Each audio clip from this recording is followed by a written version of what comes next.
نصرالله عزیزی، شهید ناب سروان علی کهوری نژاد، شهید ناب سروان حسن رونده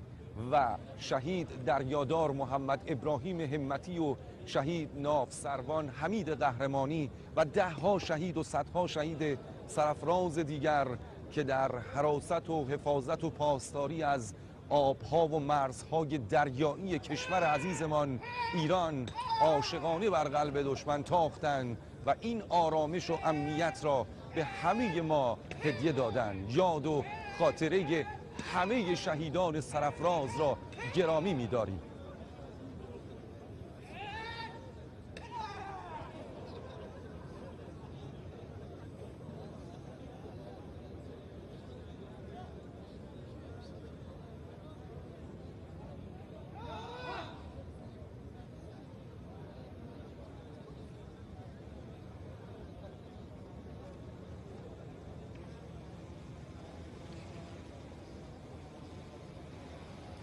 ارائه راهنمود توسط فرماندهی محترم کل ارتش جمهوری اسلامی ایران